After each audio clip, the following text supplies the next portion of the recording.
திருச்சிற்றம்பலம். ஹர பார்வதி ஹர மகாதேவா.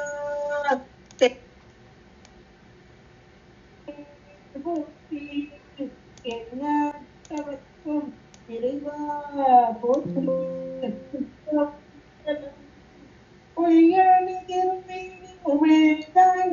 மிகமேவ கல்யாணி கழல் அழிஞான மல கோபம் அடிஞான குணமான வழியாக வலிதான வினை கூட நினையாமே. இல்லை புத்தபெருமான் திருடிகளை மேற்கொண்டு குருமகா சன்னிதானங்கள் பொற்பாதம் படித்து அடியவர்கள் மக்கள் பொற்பாதம் படித்து இன்றைய கந்தர் அலங்கார சிந்தனை அருமையான அலங்காரம் பண்ணுகிறார் அருணகிரி பெருமானார். இறைவன் எம்பெருமான் முகப்பெருமானுக்கு அலங்காரம் பண்ணுகிறார். அது எப்படிப்பட்ட அலங்காரம்? சொல் அலங்காரமாக, சொற்களால், அதுவும் தமிழ் சொற்களால் தமிழ் பாமாலை சாத்துகிறார். நறு மனமுள்ள பூக்கள் மட்டும் இல்ல, மனமே இல்லாத பூக்களும் இங்கே திகழ்கிறது. அது மென்மையானதாக இருக்கிறது, நிறத்தில் அழகாக இருக்கிறது. இப்படி பல பல வகையான பூக்கள் இங்கே சொற்கள்.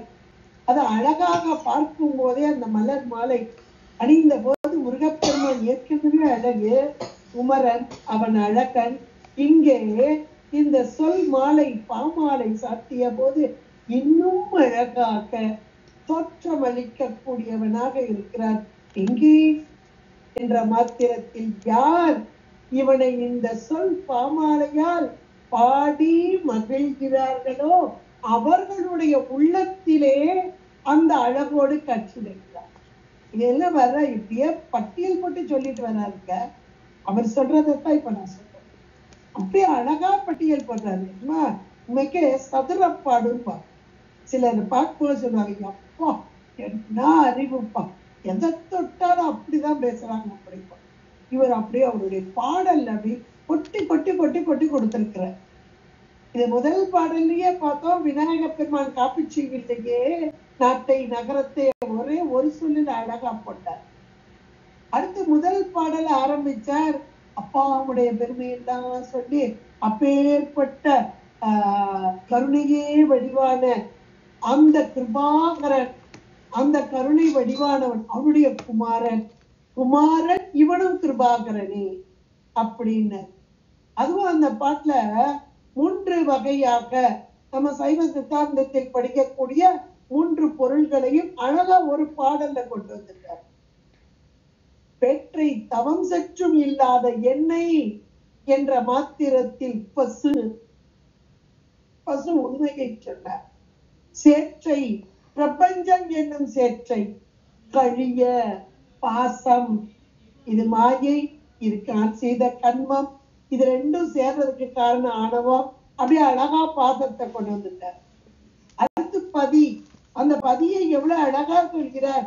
அப்பா ஜடாமுடியில இருக்க அந்த பொருளை சொல்லி இப்படி கருணையே வடிவான இறைவன் அவருடைய குமாரனுக்கு பார்க்கிறேன் என்று அருமையான ஒரு பாடலாக, முதல் பாடலாக அலங்காரத்திற்கு கொண்டு வரும் மலராக, தமிழ் சொல் பாடலாக, பெற்றை தமம் சற்றும் இல்லாத என்னை பிரபஞ்சம் என்னும் சேற்றை கழிய வழி விட்டவா ஆற்றை பணியை, அதில் எங்க செஞ்சடா அடாவிலே இந்த தலையின் மீது அழகாக கொண்ட ஆற்றை பணியை இதழியை தும்பையை அம்புலியின் கீற்றை புனைந்த பெருமான் அவருடைய குமாரன் இவன் கிருபாகரனே.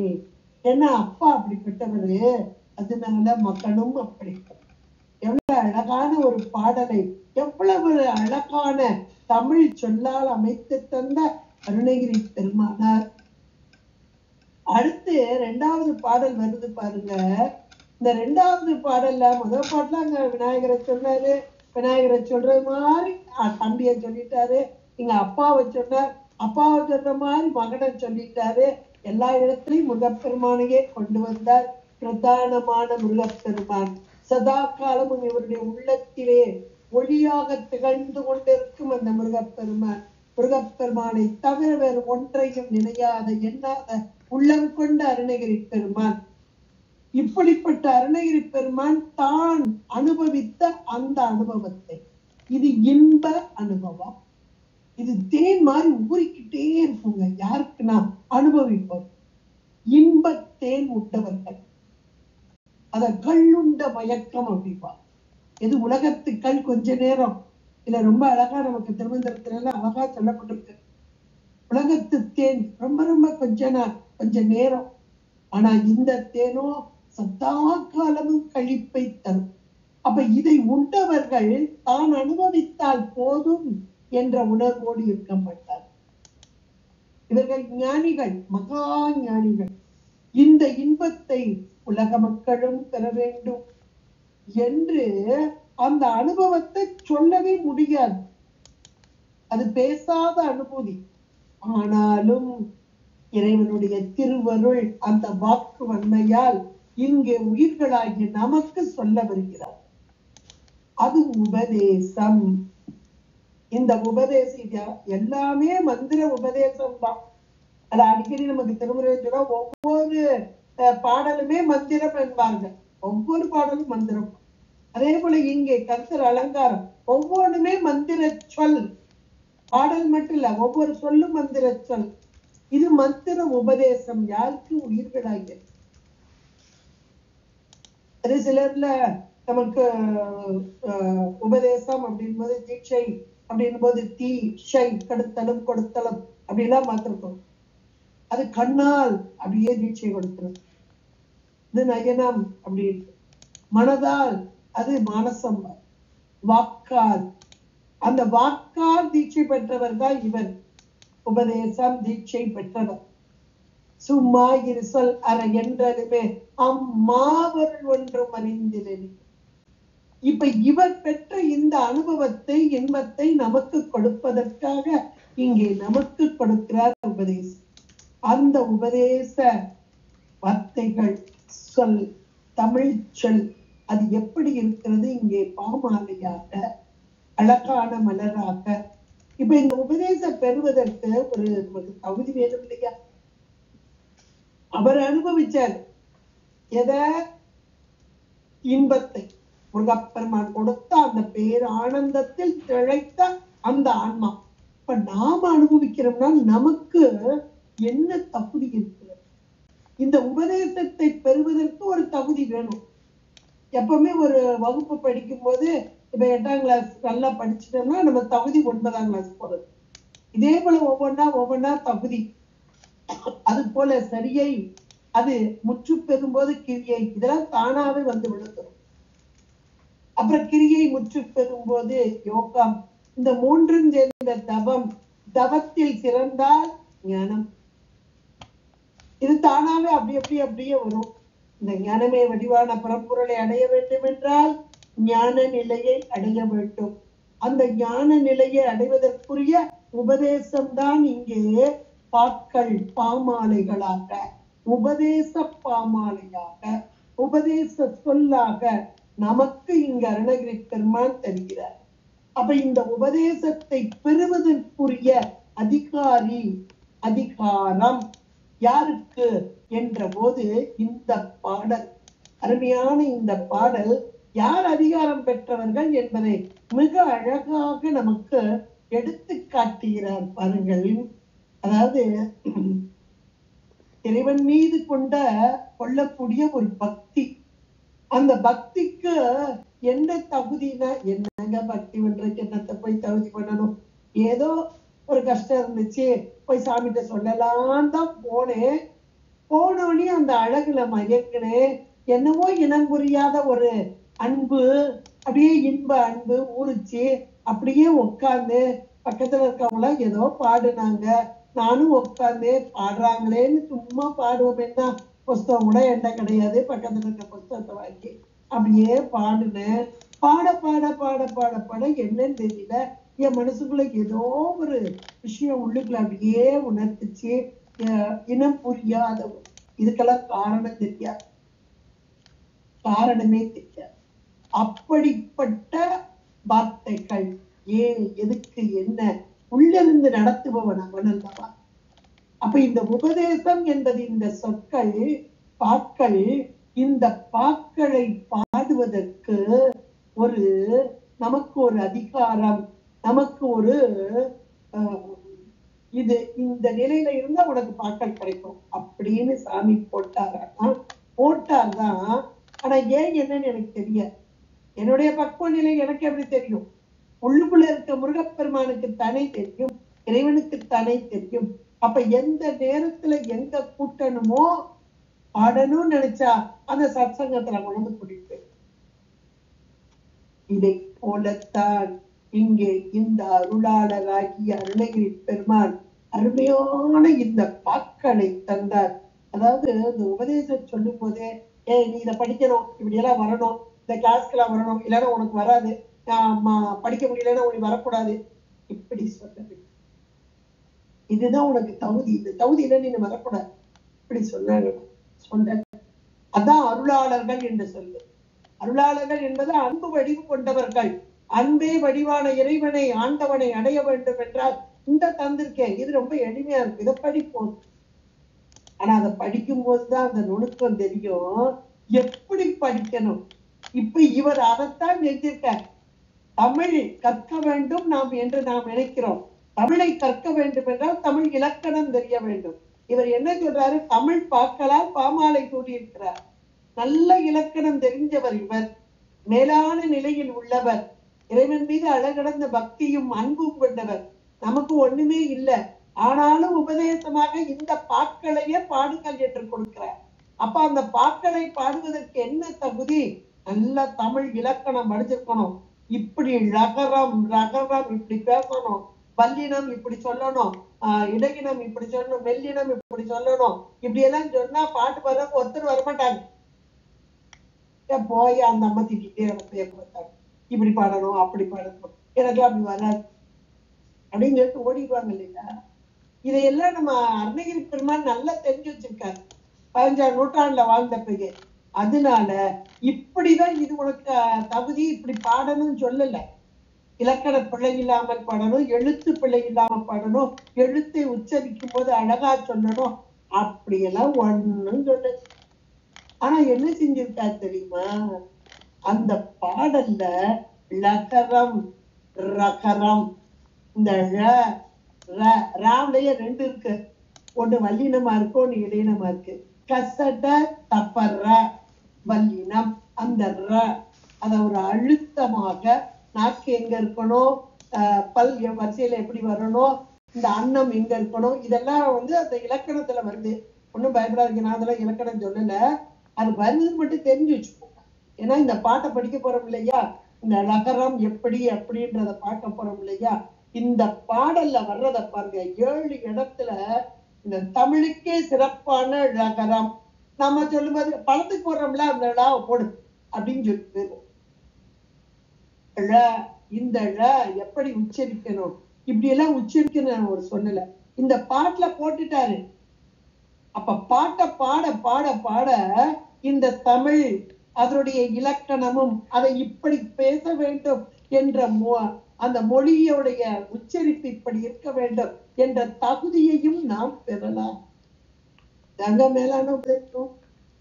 இத டீச்சிங் மெத்தட் சொல்லுவாங்க. டீச்சிங் மெத்தட்ல எப்படின்னா, சின்ன பிள்ளைகளுக்கு எல்லாம் சொல்லிக் கொடுக்கும் போது, இலக்கணம் சொல்லிக் கொடுக்கும் போது இந்த இவங்களுக்கு மற்றவங்களுக்கு சொல்லிக் கொடுக்குற மாதிரி சொல்லிக்க மாட்டாங்க. உச்சரித்து சொல்லி பழம் சொல்லு பழம் சொல்லு அப்படின்னு சொல்ல சொல்ல சொல்ல அதுக்கு வந்து இந்த நகரம் இது வல்லினம் இப்படி சொல்லணும், அப்படியெல்லாம் சொல்லலாம். இந்த வார்த்தைகளை சொல்ல சொல்ல அதுக்கு வந்து. அதே போல இந்த பாட்டை பொற்றுக்காக அழித்து பிறக்க ஒட்டா அகில் வேலன் கவியை அன்பால் எழுத்து பிழை அற கக்கிற்று எரி மூண்டது என்ன விழித்து புகை எழ பொங்குவன் குற்றன் விடும் கயிற்றார் கழுத்தில் சுருக்கிட்டு இழுக்கும் அன்றோ கவி கற்கின்றதே இந்த லகரமும் ரகரமும் எப்படி விளையாடுது பாருங்க. அந்த ரகரத்தை சொல்லும் போது ஒரு அழுத்தம், ரகரத்தை சொல்லும் போது ஒரு இனிமை. இதுதான் தமிழின் இனிமை. இந்த இனிமையான பாடலை பாடுங்க. வேற ஒண்ணு. இந்த உபதேசத்தை இவ்வளவு அழகா சொல்லிட்ட. அது இலக்கண பிழை இல்லாம சொல்லணும். இலக்கணம் இப்படி இருக்குன்னா சொல்லல, இப்படி பாடுங்க போதும் அப்படின்ட்டு. எவ்வளவு ஒரு அருமையான மெத்தட் பாருங்க. இறைவன் எம்பெருமான் முருகப்பெருமானுக்கு சாத்தப்படும் பாமாலை இது. அப்ப முருகன் எப்படிப்பட்ட கடவுள் அப்படின்னா தமிழ் கடவுள். தமிழ் கடவுள் முருகப்பெருமான். இறைவன் எம்பெருமானுக்கு கைலாய மலையிலே திருமணம் நடந்த போது எல்லா தேவர்களும் முனிவர்களும் யோகிகளும் ஞானிகளும் அருளாளர்களும் அத்தனை மக்களும் அங்கே சேர்ந்தார்கள். இவருடைய திருமணத்தை காண வேண்டும் என்று சேர்ந்தார்கள். அதனால் வடதிசை அப்படியே தாழ்ந்தது, தென் திசை உயர்ந்தது. இதை சமன்படுத்த வேண்டும் என்று இறைவன் அங்கே நோக்கினார். ஒரு முனிவர் ஓரமாக நின்று கொண்டிருந்தார், குரு முனிவராக. ஆனால் அந்த முனிவர் யார் என்றால் சிவனை அணைய, இறைவனுக்கு ஒத்த அந்த தவத்தில் சிறந்த ஞானியாக, யோகியாக, முனிவராக இவரை தேர்ந்தெடுத்தார். தென் திசைக்கு செல் என்றார். என்ன சாமி, எல்லாரும் உன்னுடைய கல்யாணத்தை பார்க்க வடக்க வந்திருக்காங்க, எதை போய் இங்க தெக்க போக சொல்றீங்களே என்று கேட்டார். அதுவும் தென் திசை தமிழ் இனிமையாக பேசக்கூடிய இடம். எனக்கு தமிழே தெரியாது. அகத்திய மகரிஷி கேட்கிறார், தமிழ் தானே, இதோ உனக்கு உபதேசமாக செய்கிறேன். தமிழை அழகாக அவருக்கு பாடமாக சொல்லிப்படுத்தாரா சுவாமி அகத்திய மகரிஷி. நம்மள மாதிரி கஷ்டப்பட்டு படிக்கிற ஆள் இல்ல, அவர் எல்லாவற்றையும் உணர்ந்தது. அதனால இறைவரும் அப்படியே வேகமா ஒரு நிமிஷத்துல அவர் மௌனமா சொல்றாள் இல்லையா நம்மாடு. அதனால அவருக்கு உபதேசமாக தமிழை கற்றுக் கொடுத்து விட்டார். இவரை தமிழை கற்று இங்க தென்திசை வருகிறார். அந்த போது தமிழ் எத்தனை அருமையான ஒரு மொழியாக இருக்கு. இதனுடைய இலக்கணத்தை நாம் நன்றாக மொழியாக தமிழை கற்றுக் கொடுத்துட்டாரு. இலக்கணத்தை கற்க வேண்டும் என்று இங்கே பொதிகை மலையின் மீது அமர்ந்து முருகப்பெருமானை நோக்கி தவம் செய்தார். அந்த முருகப்பெருமான் இவருக்கு முன்பாக தோன்றி தமிழ் இலக்கணத்தை கற்று, அப்ப தமிழை அப்பாட்ட கேட்டு வாங்கின ஒரு முனிவர் இலக்கணத்தை முருகப்பெருமானிடமிருந்து அழகாக உபதேசமாக பாடமாக கேட்டுக்கொண்டார்.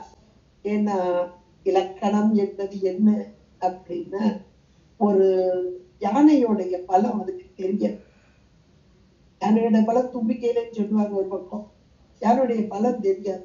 அப்ப அந்த ஒரு யானையோடைய பலம் என்பது எப்படிப்பட்டது, அது போல ஒரு தமிழுடைய மேன்மை எப்படிப்பட்டது என்றால் மொழியின் பலம் அதனுடைய இலக்கணம். நம்முடைய உடம்புக்கு பலம் எதுனா எலும்பு. நம்ம சொல்லுவோம் எலும்பு நல்ல ஸ்ட்ராங்கா இருக்குப்பா, எல்லாத்தையும் ஆடு உடம்புல சதையே இல்லைன்னா இவ்வளவு வேலை இழுத்து போட்டு செய்யுதுப்பா அப்படின்னு சொல்றோம் இல்லையா. அப்ப உடம்புக்கு பலம் என்பது எலும்பு. அதே போல ஒரு மொழிக்கு பலம் என்பது இலக்கணம். இப்படிப்பட்ட இலக்கண அறிவை இந்த அகத்திய மகரிஷி முருகப்பெருமானிடமிருந்து பெற்றார். ஒரு முனிக்கும் தமிழ் உரைக்கும் குமர முத்தம் தருகவே. இந்த வார்த்தைகள்லாம் நமக்கு அழகாக எடுத்து செல்லக்கூடியதாக. சிவனை நிகர் பொதிய வரை முனிவர் அகம் மகிழ இரு செவிகளிலும் இனிய தமிழ் பகர்வோனே. எவ்வளவு அழகான. அப்ப இந்த அகத்திய மகரிஷிக்கு அருமையாக இலக்கணம் உரைத்த முருகக்கடவுள், தமிழ் கடவுள். இப்படிப்பட்ட இந்த தமிழ் கடவுளை, முருகப்பெருமானை பாட வேண்டும், பரவ வேண்டும் என்றால் அந்த பாட்டு எப்படி இருக்கணுமா, பிழை இல்லாமல் இருக்க வேண்டும். அந்த பாட்டு எழுத்து பிழை இல்லாமல் இருக்க வேண்டும். எழுத்து பிழை இல்லாமல், பிழை அறக்கற்றின்றி. அருமையான பாட்டு. இந்த எழுத்து பிழை இல்லாம இந்த முருகப்பெருமானுக்கு பாமாலை சாத்தணும், அந்த பாமாலையை நீங்க எல்லாம் படிக்கணும், நீங்களும் எழுத்து பிழை இல்லாம சொல்லணும் அப்படின்னு அழகா கொண்டு வந்தவரு. அப்புறம் அப்ப சொல்றாரு பாருங்க, இந்த நாக்குன்றது திருந்தணும். இந்த நா அப்படின்றது ரொம்ப மேலான ஒன்று. ஞானேந்திரியத்திலையும் வருது, கண்மேந்திரியத்திலையும் வருது. அது எல்லாருக்குமே தெரியும். நாக்கு என்பது ஞானேந்திரியமாகவும் கண்மேந்திரியமாகவும் வருது. அதனால இந்த நாக்கு எவ்வளவு முக்கியமானது அப்படின்றது எல்லாருக்கும் புரியக்கூடியதா. நாவின் சுவை அறிதல் என்று மட்டும் சொல்கிறோம். நாவின் மூலமாக இன்றைக்கு வாக்கு, மனம், காயம் மூன்றினாலும் இறைவனை துதித்தல் அப்படின்னு வச்சாங்க. அதுல இந்த வாக்கு என்பது மேலான ஒன்று. வார்த்தைகள் அல்லது பாடல்கள் இனிமையாக பாடுதல் அத்தனைக்கும் இந்த நாக்கு தான் பயன்படுது. இன்னைக்கு பேசுறதுக்கு பயன்படுது. நல்ல பேச்சுக்கள், கெட்ட பேச்சுக்கள் எல்லாமே இது வழியாத்தான் வெளியே வருது. ஆனால் சதா காலமும் இந்த நா இறைவனுடைய துதிகளையே பாடிக்கொண்டிருந்தால் வேற ஏதாவது நமக்கு வருமா, துன்பம் என்பது வருமா? அதான் இந்த பாடல ரொம்ப அழகா சொல்றார். அது எதுக்காக அப்படின்றதையும் ரொம்ப அழகா சொல்றார். அழித்து பிறக்க ஒட்டா. அழித்து முதல் வார்த்தையை போடுறாரு, அழித்து பிறக்க ஒட்டா. இது நமக்கு எல்லாத்துக்குமே தெரியும். அழித்து என்ற மாத்திரத்தில் உடம்பு கொடுக்கப்படுகிறது. இன்றைக்கு நமக்கு உடம்பு கொடுக்கப்படுகிறது உயிர்களுக்கு. எதன் மூலமாக? நாம் செய்த வினைக்கு ஈடாக மாயையின் காரியமாக கொடுக்கப்படுகிறது. இப்ப இந்த உடம்பு கொடுக்கப்பட்ட பொருள் எல்லாம் டேட் ஆஃப் பர்த் இருந்தாலே டேட் ஆஃப் டெத் உண்டு. சில காலம் இங்கே உறவாடி, எப்படிப்பட்ட உறவு? இந்த மாயா காரியமாகிய பிரபஞ்சம். அதத்தான் அது அழகா சொன்ன, பிரபஞ்சம் எனும் சேருன்னு சொல்லிட்டார் முதல் பாட்டில். அப்ப இந்த மாயா காரியத்தோடு உலாவி அப்புறம் அது டிஸ்போஸ், இவ்வளவு காலம் தான் சொல்லி அனுப்புறார். அது நீக்கப்படும். அதான் அழித்து. முதல்ல அழித்து. அது அழித்துன்னு சொல்லும் போதே ஏற்கனவே பிறந்து இருந்து அப்புறம் அழிவு. அப்புறம் அழியும் போது இன்னொரு பிறவி, மரணம் உண்டே ஜனனம் உண்டு. அப்ப எதுக்காக இந்த உடம்ப கொடுத்தார்? ஏன் கொடுத்தார்னா, இனி ஒரு பிறவி என்பது வரக்கூடாது. அதுக்குதான் கொடுத்திருக்க. பிறக்க ஒட்டா. பிறக்காம இருக்கிறதுக்கு வழி இருக்கா? இருக்கிறதுக்கு இந்த பாட்டையே சொல்றாரு, வேற ஒண்ணும் இல்லை. இனி ஒரு பிறவி வர வேண்டாமா? இதோ மந்திர சொல், கையில் தவிரன் எடுத்துக் கொள்ளுங்கள். இந்த பாடல், தமிழ் பாடல், அருமையான பாடல், இடைவிடாமல் சொல்லுங்கள். முருகப்பெருமானுடைய அந்த அகில் வேல் வந்து நம்மை மரணமில்லாத பெருவாழ்வை தந்துவிடும். இந்த பாட்டுடைய பொருள் அதுதான். கருத்து, உள்கருத்து அதுதான். அதுல அழகான வார்த்தைகளை கொண்டு வந்து கோர்க்கிறார். எவ்வளவு அருமையான வார்த்தைகளை கோர்க்கிறார். அழித்து பிறக்க ஒட்டா அகில் வேலன். அகில் வேல் என்றால் கூர்மையான வேல். அகில் வேல், அகில் வேலன் என்றால் வேலை கையில் கொண்டவன். எப்படிப்பட்ட வேல்? ஞானமே வடிவான வேல். ஞான தண்டாயுதபாணன் இவன். ஞானமே வடிவான பரம்பொருள் கையில் கொண்ட வேலும் ஞானமே. இது நம்ம புராணத்தின் மூலமாக உணர்ந்து கொள்ளலாம். அஞ்ஞான வடிவான சூரபத்மனை அழிப்பதற்காக அம்மை தன்னுடைய சக்தி எல்லாம் ஒன்று திரட்டி கையில் வேலாக்கி கொடுத்தாள் என்று சொன்ன அந்த வேலை கையில் கொண்ட வேலவன், சிவ அம்சமாக வெளிவந்தவன், பஞ்ச பூதங்களின் வடிவாக நின்றவன். இதோ இந்த அருள் வேலை கையில் கொண்டவன், ஞான வடிவான வேலை கையில் கொண்டவன். இந்த வேல் ஞான சக்தியான வேல் அஞ்ஞானம் என்ற அறியாமையை 2 கூறாக்கி விட்டது. அசுரனை 2 கூறாக்கியது. அது அசுர சம்பத்தை நீக்கியது, சுர சம்பத்தாக மாற்றி. கான்செப்ட் அப்படியே இதுல கொண்டு வர. இந்த வேலை பாடினார், புகழ்ந்தார். இந்த வேல் என்னிடம் இருக்கும் ஒரு அறியாமை, இந்த உயிரின் அறிவிலே இருக்கும் அறியாமை, அதுதானே ஆணவம். அதுதானே இன்றைக்கு பிறப்புக்கு காரணம். இந்த ஆணவம் அதனுடைய காரியம் பட்டு வர வர வர மாயையும் கண்மமும் கூடி நிற்கும் உடம்பும் கிடைக்கிறது. இந்த உடம்பு அழியும் போது ஆணவமும் மடங்கி விட்டால், ஆணவமும் இந்த வேலினால், அந்த வேல் மூலமாக அதிலே அதுக்கு ஒரு அடக்குதல். வேல் என்பது ஒளி, இங்கே ஆணவம் என்பது இருள். இந்த வேல் மேம்பட்டு இருந்தால், ஒளி மேம்பட்டு இருந்தால் இருள் அடக்கும். ஒளிக்கும் இருளுக்கும் இடம் ஒன்றே. ஒன்று மேலிடில் ஒன்று ஒளிக்கும். இன்று எனக்கு அருளி இருள் கடிந்து உள்ளத்து எழுகின்ற ஞாயிறே போல. அப்ப அப்படிப்பட்ட வேல், ஞானமே ஒளி வடிவான வேல். இந்த வேல் தான் அழித்து பிறக்க ஒட்டா அயில் வேல். அந்த வேலை கையில் கொண்ட வேலன் அயில் வேலன். அந்த வேலனை கவியால், வார்த்தைகளால், தமிழ் வார்த்தைகளால், எப்படிப்பட்ட தமிழ் பாக்கள், சொல்லும் போதே நாவிலே தேன் ஊறக்கூடியது. அப்படிப்பட்ட கவியை, கவி என்றால் கவிதைகள். கவிதைகள் எப்போது பிறக்கும் என்றால், உள்ளத்திலே எப்பொழுது அருள் நிலை சுரக்குமோ அப்போது கவிதைகள் பிறக்கும். இது நம்ம திருவாசகம் படிக்கும்போது சொல்லலாம், அருள் நிலை கூடி நின்ற அந்த மணிவாசகர் என்ற அந்த ஆன்மா, பக்குவம் பெற்ற ஆன்மா, அந்த அருளினால் வெளிப்பட்ட கவிதை வாசகம், திருவினது வாசகம்.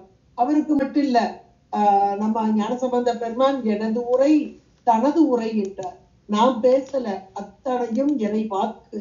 அப்ப இறை நிலையில் நின்ற அந்த ஆன்மாக்கள் ஆணவமலை அப்படியே அடங்கி இந்த இறை அருள் ஒளி மேலோங்கி நின்ற அந்த நிலையிலே வெளிப்பட்ட கவி.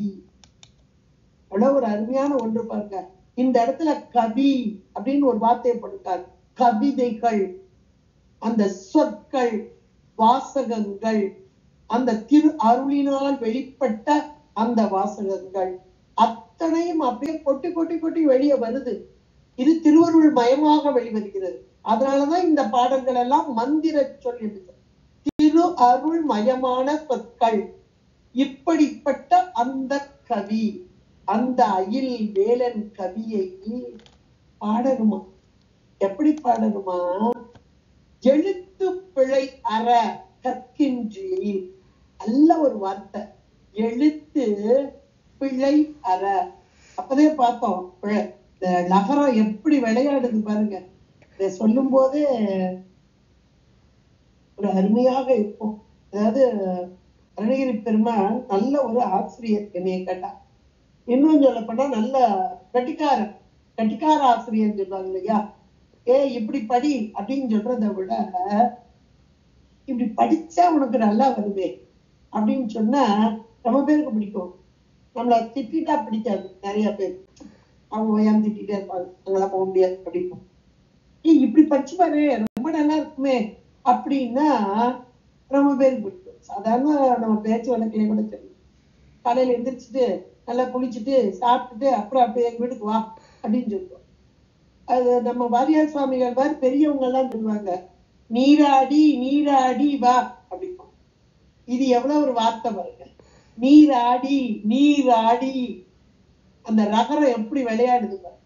இது அருளாளருடைய வாக்கு. இதெல்லாம் படிக்கும் போதே இப்படியும் சொல்லலாமா அப்படின்னு ஒரு வார்த்தை பாருங்க. அப்புறம் இது ஒரு மனசுக்கு இதமா இருக்கு பாருங்க. கேட்கும் போதே ஆகா என்ன ஒரு இனிமையா இருக்கு வார்த்தைகள்லாம் அப்படின்னு திரும்ப அப்படி யோசிச்சு கேட்கிற பாருங்க. இதே போல ஒருத்தர்கிட்ட நீங்க இதை கொடுங்க அப்படின்னு சொன்னா இவங்களுக்கு வேலை இல்லை, எப்ப பாரு அதை கொடு இதை கொடு இப்படி சொல்லிக்கிட்டே இருப்பாங்க. அதை காட்டிலும் இன்னொரு டெக்னிக் இருக்கும். அதையும் அவரே சொல்றாரு, ரொம்ப அழகா சொல்றார். இந்த ஆசிரியர் சொல்றார். இந்த ஆசிரியர் சொல்லல நமக்கு என்ன அவ்வளவு அறிவார் வரப்போகுது. இவா ஜெகநாதன் பாரு அவருடைய திருவடியெல்லாம் தினசரி வணக்கம். அவ்வளவு அழகா சொல்றார். அதாவது ஒரு சமஸ்தானம், அந்த சமஸ்தானத்துல அந்த சமஸ்தான மன்னர்கள், நம்முடைய நாட்டுல சமஸ்தான மன்னர்கள் ஆண்ட காலம்லாம் உண்டு. அப்படி ஒரு சமஸ்தானம் ஒவ்வொரு வருடமும் பிராமணர்கள் இந்த பிராமண போச்சனம்ன்றது மேலான ஒன்று. அதுவும் இந்த புரட்டாசி மாசத்துல வரக்கூடிய பூஜை, நவராத்திரி பூஜை வருது இல்லையா, அதுல பிராமண போஜனம் கொடுக்கறதுன்றது ஒரு ஐதீகம். அப்படி கொடுத்தா ரொம்ப நல்லதுன்னு கொடுப்பாங்க. வருஷம் வருஷம் செய்துகிட்டே இருக்கிறாங்க அவங்க வம்சம் எல்லாருமே. அந்த வருஷத்துல ஒரு திவான் இன்னொருத்தர் வந்துட்டார். அவர் கொஞ்சம் எல்லாத்துலயும் யோசிச்சு இதை விளக்கலாம் அப்படின்னு ஒரு சிக்கனம் பிடிக்கிறவர் உனது. அதனால அந்த திவான் சொன்னாராம், அண்ணா இந்த வருஷம் இந்த பிராமண போஜத்துக்கு எல்லாரையும் உட்கார வச்சு இலை போட்டு வகையா பரிமாறினா நிறைய செலவாகும். அதை விட கையில உருண்டை சோறா கொடுத்துட்டா, இந்த திருச்செந்தூர்ல உருண்டை சோறு அது பிராமணருக்கே வந்ததான், அவங்களுக்கு அதுதான் ஊதியமாகவே ஒரு காலத்துல இருக்கு. உருண்டை சோறா கொடுத்துட்டா நமக்கும் ஒரு செலவு மிச்சமாகும், வேலையெல்லாம் மிச்சம் அப்படின்னு சொல்லி அவர் சொல்ல, இவரும் சரி அப்படியே செய்யுங்கட்டார். அப்ப பிராமணர்களுக்கு ரொம்ப வருத்தம். ஆகா, இலை போட்டு நல்ல மனமா எவ்வளவு வகை கறியெல்லாம் வச்சு சாப்பிடலாம் நினைச்சோம், இப்படி உருண்டை சோறு ஆகிட்டாங்களே, இப்ப யார்கிட்ட சொல்றது? மன்னன்ட்ட நேரடியா நம்ம போய் சொல்ல முடியாது, யார் மூலமாவது சொல்லணும் அப்படின்னு ஒரு பெரியவர், அங்குள்ள ஒரு பெரியவர், அந்தனர், எல்லாவற்றிலையும் சிறந்தவர், மன்னரோடு நெருக்கமானவர், அவர்கிட்ட போய் தங்களுடைய குறைகளை எல்லாம் சொன்னார். அவர் ரொம்ப சதுரப்பாடு, கட்டிக்காரன்னு சொல்லுவாங்க இல்லையா, கட்டிக்காருடைய பேச்சு அப்படி 8 திக்களையும் வரமாங்க, அது மாதிரி இவர் ரொம்ப கட்டிக்காரு. அதனால நீங்க கவலைப்படாதீங்க, உங்களுக்கு சாப்பாடுக்கு நான் ஏற்பாடு பண்ணிடுறேன் மன்னன் அப்படின்னு போயிட்டார். சமஸ்தானத்துக்கு வர்றாரு.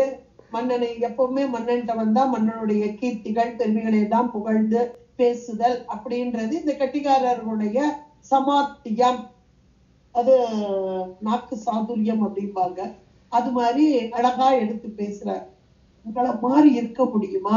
நீங்க மட்டுமா? உங்க தலைமுறையே, நானும் இவ்வளவு காலமா பாக்குறேன், உங்க தலைமுறையே ஒவ்வொரு வருடமும் எவ்வளவு அருமையாக இந்த தானத்தை, அன்னதானத்தை, அதுவும் இந்த புரட்டாசி மாதத்துல அன்னதானம் செய்தா எப்படிப்பட்ட பேர்கள் எல்லாம் கிடைக்கும்.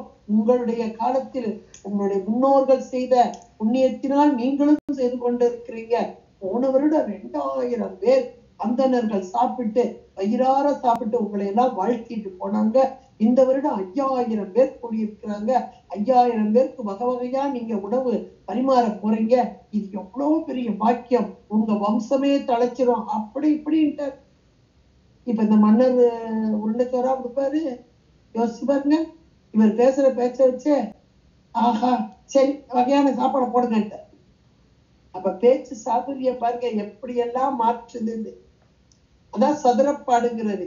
நம்ம அருணகிரி பெருமான் அப்படி சதுரைப்பாட்டை உடையவர். இப்படி பாடுங்கள் என்றார். எதை பாடுங்கள் என்றார்? அயில் வேலன் கவியை. அது எப்படி பாடணுமா? அன்பால், அன்பால் எழுத்து பிழையற கற்கின்றீர் என்கிறார். முதல்ல அன்பு, எப்ப அன்பு வரும் அப்படின்னா அன்போடு கற்கணுமா. எப்ப அன்பு வரும்? ஒருத்தர் மேல ஒரு அன்பு வருது அப்படின்னா, ஒண்ணு நமக்குரிய பொருள், இது என்னுடைய பொருள், இது என்னுடைய குழந்தை அப்படின் போது அதுல அன்பு வரும். இன்னொன்னு அவர்களோடு கொண்ட உறவு, அப்பா விட்டு பிரியாத உறவு, அப்புறம் அவர்கள் செய்த மேலான நன்மை, இதையெல்லாம் நினைக்கும் போது நமக்கு அன்பு மீது கூறக்கூடியதாக இருக்கும்.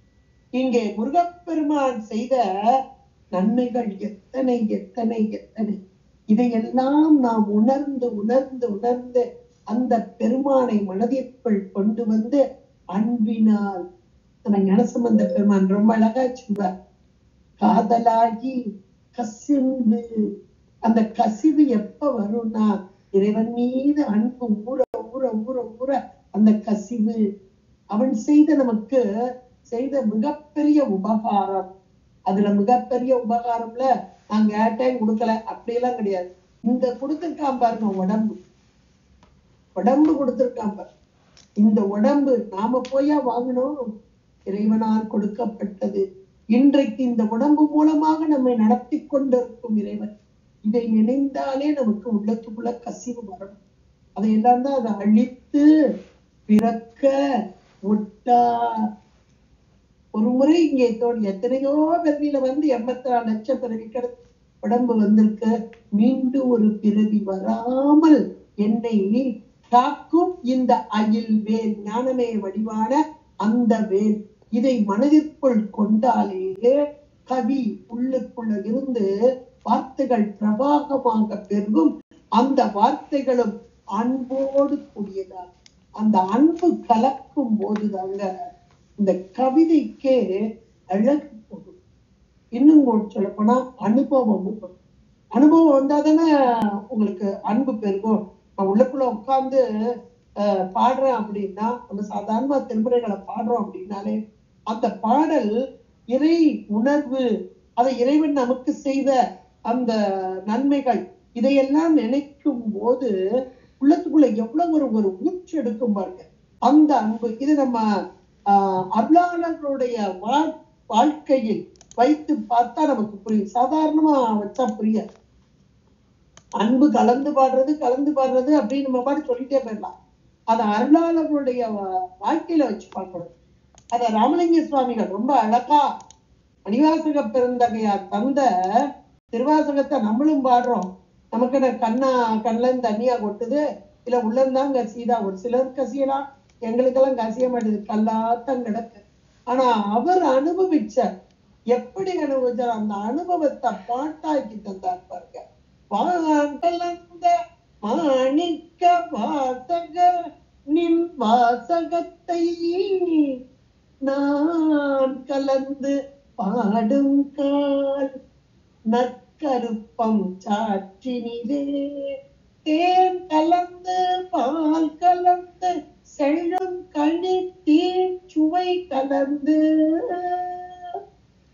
என் ஊன் கலந்து உயிர் கலந்து உவட்டாமல் இனிப்பதுவே. எந்த ஒரு அனுபவம் பாருங்களே. தேன் கலந்து பால் கலந்து செழிற்கனி தீச்சுவை கலந்து ஊன் கலந்து உயிரும் கலந்து, இவ்வளவும் கலந்துக்கு உவட்டிட்டா என்ன ஆகுது? உள்ள போனதும் பிரயோஜனம். உவட்டாமல் அப்ப என்ன ஒரு அந்த கலப்பு, இந்த வாசகம் உயிரோட உயிர் அறிவுல கலக்கும் போது அவர் அனுபவிச்ச அனுபவத்தை பாருங்களேன். இதுதாங்க உண்மையிலேயே அன்பு. இதைத்தாங்க இந்த வார்த்தையில போட்டார் இவரு. அகில்வேலன் கவியை அன்பால், அந்த அன்பு கலக்கணும், உயிர் அன்பு கலக்கணும். அன்பால் எழுத்து பிழையற, இது அப்பதே நம்ம சொன்னோம், இலக்கண பிழையில்லாமல் பேசுதல், எழுத்து பிழையற கற்கின்றீர். ஒரு வார்த்தை போட்டார் அழகா, கற்கின்றீன்னு ஒரு வார்த்தையை போட்டார். கற்றல், இன்னைக்கு கற்றல், கல்வியை கற்றல்னா அங்க போனேன் இங்க போனேன், நான் அதை படிச்சேன் இதை படிச்சேன், இத்தனை புத்தகம் படிச்சிருக்கேன், இத்தனை பேருடைய இதெல்லாம் கேட்டிருக்கேன் அப்படின்னு நம்ம இன்னைக்கு சொல்லிக்கிட்டு இருக்கோம். கற்றல்ன்றது நமக்கு தெரிஞ்சது இதுதான். அதே நூல் வழி கல்வியாக நமக்கு உலகியல் கல்வி ஒண்ணு இருக்கு, அருளியல் கல்வி ஒண்ணு இருக்கு. உலகியல் கல்வினா அதுக்கு ஒரு வகை வழிமுறை இருக்கு, அருளியல்னா அதுக்கு ஒரு வழிமுறை இருக்கு. அது டைரக்டா நேரடியாக படிக்கலாம், ஆன்லைன்லயும் படிக்கலாம். இவ்வளவு இத்தனை வருஷம் கோர்ஸ், இத்தனை மாசம் கோர்ஸ், இப்படி எல்லாம் வச்சு வச்சு வச்சு நம்ம கற்றல் கல்வி அப்படின்றத நாம இன்னைக்கு அனுபவிச்சிருக்கோம். கற்றல் கல்வி அப்படின்றத அனுபவிச்சிருக்கோம். இவர் சொல்ற கற்றல் என்ன அப்படின்றத நாம முதல்ல புரிஞ்சு. கல்லுதல் அப்படின்னா கல்வி அப்படின்னு ஒரு வார்த்தை வந்து, கல்லுதல் என்றால் தோண்டுதல். கல் கண்டுன்னு ஒரு நூல் வந்து இல்லையா, தமிழ் பாடன். அது அந்த காலம், இனிமேல் வயசானவங்களுக்கு நல்லா தெரியும். அந்த காலம் நாங்களாம் கல்கண்டு படிச்சு வளர்ந்த ஆள்கள் தான். கல்கண்டு வந்துட்டாலே அவ்வளவு சந்தோஷமா இருக்கும். குட்டி குட்டி குட்டி குட்டி வார்த்தையா இருக்கும், இவ்வளோண்டு புக்கு தான் இருக்கணும், அவ்வளவு பொதிச்சிருக்கும் அதுல செய்திகள். அதுக்காகவே ஓடி ஓடி படிப்போம். அது ஒரு தடவை இல்லைன்னா டக்குன்னு முடியாது, கொஞ்சம் ஆழ்த்து படிச்சாதான் நல்லா இருக்கு. அப்படிப்பட்டவர்கிட்ட இன்னொருத்தர் வந்து கேட்டாரா, கல்கண்டுனா என்ன, எதுக்காக வச்சிருக்க? கல் கண்டு, கல் என்றால் தோண்டி, கண்டு என்றால் காணுதல், தோண்டி காணுதல். கற்று அனைத்து ஊரும் அறிவு, தொட்டனைத்து ஊரும் மணக்கே, கற்று அனைத்து ஊரும் அறிவு. எவ்வளவு அழகா வள்ளுவநாயனார் ஒரு இது கொண்டாங்க. அப்படியே எங்க ஊர் பக்கம்லாம் ஊர் பேரே தூத்துக்குடிதான். தூர்த்தல், தூத்து தூத்து குடிச்சாங்களாம், நீர் எடுத்தா இருக்கலாம், அதனாலே அது தூத்துக்குடினே பேர். அப்படியே கிணறுலாம் தோண்டணும்னா ரொம்ப கஷ்டப்பட்டுலாம் தோண்டணும்.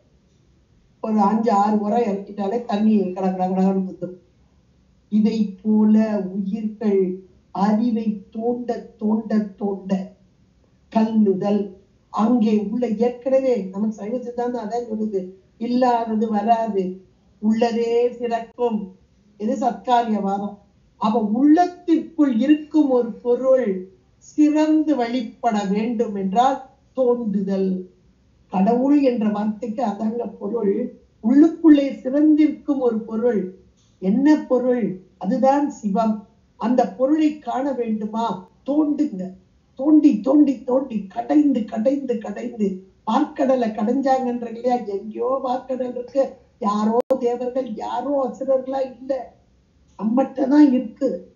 அந்த பார்க்கடல் நம்மகிட்டதான் இருக்கு. உள்ளுக்குள்ள அமிர்தம் நம்மகிட்டதான் இருக்கு, நஞ்சு உள்ளதான். கடைய கடைய கடைய கடைய முதலில் வந்த நஞ்சை இறைவன் ஏற்றுக்கொள்வார், அமுதத்தை நம்ம கையில கொடுத்துருவார். விளைக்க தெரியாத ஆள் நம்மாலு. எதுனாலும் துன்பமா நான் வச்சுக்கிறேன், நீ கவலைப்பட, நீ நல்லா. இத சொல்ற ஒரே ஆள் சிவத்தை தவிர யாரும் கிடையாது. நல்ல அருமையான ஒரு வார்த்தை, கற்கின்றீர்களே. இன்னும் படிக்காம இருக்கீங்களேப்பா, இன்னும் தோண்டாம இருக்கீங்களேப்பா, கொஞ்சம் தோண்டிப்பார். எவ்வளவு அருமையான ஒரு வார்த்தை. மீண்டும் மீண்டும் இதெல்லாம் ஒரு மகா வாக்கியமா எடுக்கும். கற்கின்றீர், நல்லா படிங்க, நல்லா படிங்கன்னு சொல்லல, இன்னும் படிக்காம கற்கின்றீர். அப்ப கற்றல் என்ற மாத்திரத்திலே கல்வி அறிவு. அப்ப கல்வினா என்ன அப்படின்னா, இன்னைக்கு நம்ம படிக்கிற கல்வி எல்லாம் அது ஒரு உலகியல் கல்வி, அருளியல் கல்வின்னு நம்ம படிச்சுட்டு இருக்கோம். கேட்கிறோம், படிக்கிறோம், சத்தமா வாசிக்கிறோம், சத்தமோடு மனனம் பண்றோம், நிறைய புத்தகங்கள்லாம் படிக்கிறோம். இது உண்மையான கல்வியான? இது உண்மையான கல்வி அல்ல. முதல்ல பாடம் சொல்லி கொடுப்போம். உட்கார்ந்ததே நம்ம ஆள்தான், சிவபெருமான் தான் ஆசிரியராக, நல்ல ஆசானாக உட்கார்ந்தார். கல்லால மரத்தின் கீழாக கல்லாலின் புடை அமர்ந்து நான் மறை ஆரங்கம் முதல் கற்ற கேள்வி வல்லார்கள். எல்லாம் படிச்சவங்க, 4 வேதம் 6 அங்கம் எல்லாம் படிச்சவங்க. கற்ற கேள்வி வல்லார்கள் 4 இருக்கும். எல்லாம் கேட்டு கேட்டு கேட்டு பக்குவமாயிட்டோம். வல்லார்கள் 4 சனகாதி முனிவர்கள். வாக்கிறந்த பூரணம். அவங்களுக்கு எப்படி சொன்னாரு சாமி? எப்படிப்பட்டவரு? மன வாக்குக்கு அப்பாற்பட்டவர், வாசகம் கடந்தவர், வாசகம் கடந்தவர், வாக்கு இறந்த பூரணம், வாக்கு இறந்த பூரணமாய் மறைக்கு அப்பாலாய், எதங்கள் ஐயா என ஓங்கி ஆழ்ந்து அகன்ற நொண்டிய மறைக்கு அப்பாலாய் எல்லாமாய் அல்லதுமாய் இருந்ததனை இருந்தபடி இருந்து காட்டி, வாயாலை எதுவும் சொல்லல, சொல்லாமல் சொன்னவரை நினையாமல் நினைந்து பவத்தொடக்கை வெல்வார்.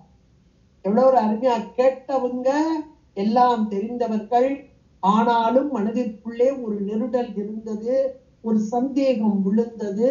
யாரிடம் கேட்கலாம் என்று எல்லோரிடம் கேட்ட போது அவங்கெல்லாம் இவங்க படிச்ச வேதத்தையும் ஆகமத்தையும் தான் சொன்னாங்க. ஆனா அதில் இவர்கள் நிறைவு பெறவில்லை. இறைவன் எம்பெருமான் தட்சிணாமூர்த்தி கோலம் கொண்ட இறைவனுடைய திருவடி சார்பு இவர்களுக்கு கிடைத்தது. அங்கே அமர்ந்தார்கள், மாணாக்கர்களாக அமர்ந்தார்கள். அவர்களுக்கு வாயால் சொல்லவில்லை, இருக்க சின்முத்திரையின் மூலமாக காண்பித்தார். அதை இவங்க கேட்டாங்களா? இல்ல, பார்த்த மாத்திரத்திலே உணர்ந்தார். உணர்ந்த மாத்திரத்திலே மேலான நிலையை வாக்கிறந்த அந்த சொல், வாக்கிறந்த நிலையை இவர்களுக்கு தந்ததார். வாக்குக்கு அப்பாற்பட்டது. அப்ப கல்வி, கல்வியின் நிறைவு எங்கே இருக்கிறது என்றால், சொல்லும் ஆச்சாடும் மௌனமாக கேட்கும் இந்த சீடனும் அந்த வாக்கிறந்த நிலையில் நிற்றல். இதுக்கு எக்ஸாம்பிளா எடுக்கணும்னா தாய்மான சுவாமிகள் எடுக்கிறார். இப்ப சனகாதி முனிவர்கள் அந்த நிலைதான். இவங்க வாக்கிறந்த நிலை, மௌனம். மௌனம் முழுதும் கற்று விட்டார்கள் என்றால் மௌன நிலை. தாய்மான சுவாமிகளுடைய குரு மௌன சுவாமிகள். அவர் பாடம் கேட்டது சிவஞான சித்தியார். சிவஞான சித்தியார் பாடம் எடுத்த பிறகு எங்க கிளாஸ்ல ஒரு 20-25 பேர் அவுட் ஆயிட்டாங்க. ஒன்னும் புரியல, சித்தாந்தான்ட்டாங்க. நம்மள மாதிரி எல்லாம் நடத்தினா அப்படித்தானே இருக்கும். உங்களை மாதிரி ஞானிகள் நடத்தினா புரியணும். அப்ப இந்த இடத்துல தட்சிணாமூர்த்தி கோலம் கொண்டு வந்த இறைவனிடம் பாடம் கேட்ட சனகாதி முனிவர்கள் வாக்கிறந்த நிலையில் நின்றார்கள். இதுக்கு இந்த ராமகிருஷ்ண பரமஹம்சருடைய அவர் சொன்ன ஒரு கதை, அதாவது அருமையான ஒரு கதை. ஒரு ராஜா, அந்த ராஜாட்ட வந்து அந்த காலத்துல எல்லாம் பாகவதம் சொல்றதுன்னு பௌராணிகர்கள் இருப்பாங்க. அந்த ராஜாவுக்கு கதை சொல்லுவாங்க. பாகவதத்துல உள்ள கதைகள், ராமாயணம், மகாபாரத கதைகள் எல்லாம் சொல்லுவாங்க. அவங்களுக்கு பேர் பௌராணிகர்கள் பேர். அப்படிப்பட்டவர் ஒருத்தர் வந்தார். வந்து உங்களுக்கு நான் பாகவதம் கதை சொல்லலாம்னு இருக்கிறேன். ராஜா அப்படி பார்த்தார். அடுத்த வாரம் வா, அது வரைக்கும் நல்லா படிச்சுக்குவான் அப்படின்னு. அதை கேட்காது. நல்லா படிச்சிருக்கேன், நல்லா படிச்சிருக்கிறேன், எனக்கு நல்லா தெரியும். இல்ல இன்னும் கொஞ்சம் நல்லா படிச்சுட்டுவா, அடுத்த வாரம் மாட்டார். இவர் கொஞ்சம் கோபம், நம்ம இவ்வளவு படிச்சிருக்கோம்னு சொல்றோம், இன்னும் படிச்சுட்டுவான்னு சொல்றாரு. போயிட்டார். அடுத்த வாரம் வந்தா, நல்லா படிச்சிருக்கேன், நல்லா படிச்சிருக்கேன். இல்ல போ.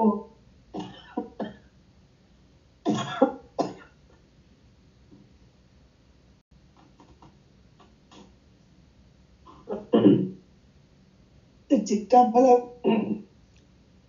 அடுத்த வாரம் வா அப்படின்ட்டார். அடுத்த வாரம் வந்த, அடுத்த வாரமும் இதே மன்னன் இதே மாதிரியே சொல்லி, இன்னும் கொஞ்சம் படிச்சுக்குவா, நல்லா படிச்சுக்குவா. கோபமா வருது. ஆனாலும் மன்னன் சொல்றாரு இல்லையா, போயிட்டார். போயிட்டு அடுத்த வாரம் வந்தார். இதே மாதிரி ஒரு 5-6 வாரம் வந்துட்டாரு. வர வர வர ஒவ்வொரு வாரம் மன்னன் இப்படி சொல்றான். ஒரு நாள் ரொம்ப கோபம் வந்துட்டு, இனிமேல் இந்த மன்னன்ட்ட வரக்கூடாது, நிறைய படிச்சுட்டு அப்படி வரணும் அப்படின்னு போய் உட்கார்ந்துட்டார். உட்கார்ந்து ஆழமா படிக்க ஆரம்பிச்சாராம். மன்னன் ஏன் இப்படின்னு சொல்றான் அப்படின்னு நல்லா முதல்ல இன்னும் கொஞ்சம் ஆழமா படிப்போம், இன்னும் கொஞ்சம் ஆழமா படிப்போம் அப்படின்னு அதே பாகவதம் தான். ஆழமா படிக்க படிக்க இன்னும் மனதிற்குள் ஏராளமான எண்ணங்கள் நிகழ்ந்தது. மீண்டும் மீண்டும் மீண்டும் மீண்டும் படிக்க படிக்க அனுபவம் உரியவர். அந்த அனுபவத்திலே திளைத்து திளைத்து திளைத்து அதிலேயே அமர்ந்துட்டார். தியானத்திலே அமர்ந்துட்டார். மன்னனுக்கு பாடம் சொல்லணும் அப்படின்ற எண்ணமும் இவர் விட்டு போயிட்டு இதுல அப்படி பாகவதத்துல ஊறிட்டார், உட்கார்ந்துட்டார். ரொம்ப நாள் ஆயிட்டு போகவும் இல்லை அரண்மனைக்கு. இப்போ மன்னனே வந்துட்டான்.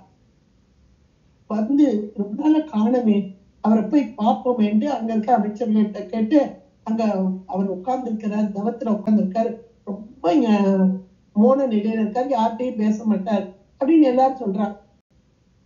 உடனே மன்னன் பார்க்கிறதுக்காக பார்த்த மாத்திரத்தில் கண்டுகொண்டார். என்ன ஒரு தவறு நிலை என்று கண்டுகொண்டு அப்படியே காலில் விழுந்தோம். இப்போது எங்க அடியனுக்கு பாடம் சொல்லுங்க. யோசிச்சு பாருங்க, நான் படிச்சுட்டேன் போனா யார் ஒருவர் எனக்கு நன்றாக தெரியும் நான் படிச்சுட்டேன் சொன்னா அவர்கள் இன்னும் படிப்பையே ஆரம்பிக்கவில்லை. படிப்பையே ஆரம்பிக்கல. உண்மையா அதுதான். நான் படிச்சுட்டேன் எனக்கு தெரியும் ஒருத்தர் சொல்லிட்டாங்கன்னா அவங்க இன்னும் ஆரம்பிக்கவே இல்லைங்க. என்றைக்கு இந்த வாக்கு தடைப்பட்டு மோன நிலையில் அமர்கிறார்களோ அன்றைக்கு அவர்கள் கல்வியில் தேர்ந்தவர்கள் ஆகிவிட்டார்.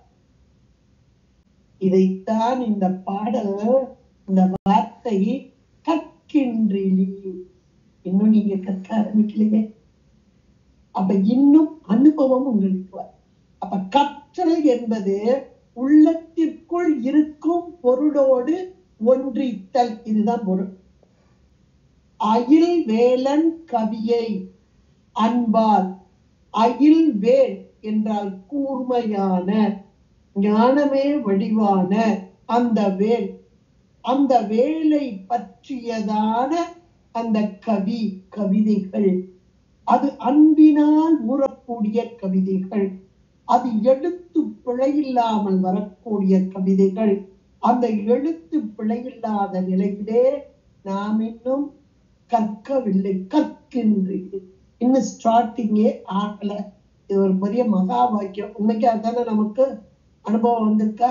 நற்குஞ்சர கன்று நன்னில் கலைஞானம் கற்குஞ்சரக்கு அன்றிருக்கா. நன்னுதல், நெருங்குதல், இறைவனோடு ஒன்றித்தல். இந்த ஒன்றித்த நிலையை இந்த முதல் 2 வரியில நமக்கு அழகா நமக்கு பட்டியல் போட்டு காமிச்சிட்டார். மிச்சத்தை இப்பவே 1 மணி நேரம் ஆயிட்டு, அதனால இதோட முடிச்சிருக்கோம். கற்கின்றிலே வரைக்கும் நம்ம பார்த்திருக்கோம். அடுத்த வாரத்துல அடுத்ததை பார்க்கலாம். ஏன்னா ரொம்ப அருமையான ஒரு பாடல், உபதேச பாடலாக நம்முடைய உள்ளத்திற்கு தகுந்தாற் போல நல் ஆச்சானாக இருந்து நம்மை வழிநடத்தும் ஆச்சானாக இறை வழிபாடு என்பது என்ன என்பதை நமக்கு சொல்லும் வகையாக அமைந்த ஒரு அற்புதமான ஒரு பாடல் கந்தர் அலங்காரத்திலே. இந்த பாடலில் அந்த முதல் 2 வரியிலேயே நமக்கு கற்றலின் தன்மை என்ன என்பதை அழகாக பட்டியல் போட்டு சொல்கிறார் அருணகிரி பெருமானார். அழித்து பிறக்க ஒட்டா அகில்வேலன் கவி, அதை அன்பால் எழுத்து பிழை அற கற்கின்றீர் என்பதாக சொல்லி நம்மை எல்லாம் இன்றைக்கு வழி நடத்துகிறார். உபதேச சொல்லாக சொல்லி வழி நடத்துகிறார் அருணகிரி பெருமான். கந்தர் அலங்காரத்தின் அடுத்த அலங்கார பொருளாக வந்த அருமையான பாடல் இது. இதை சிந்திப்பதற்கு இன்றைக்கு மகா சிவராத்திரி அன்றைக்கு அதிகாலை நேரத்திலே நமக்கெல்லாம் அருமையான வாய்ப்பை கொடுத்த இவருடைய திருவருளுக்கும் குருவருளுக்கும் நன்றி கூறி விடைபெறுகிறேன். நன்றி, வணக்கம். சிற்றம்பலம். ஹர நம பார்வதீபதே, ஹர ஹர மகாதேவ. தென்னாடுடைய சிவனே போற்றி, எந்நாட்டவர்க்கும் இறைவா போற்றி. நன்றி, நன்றிப்பா.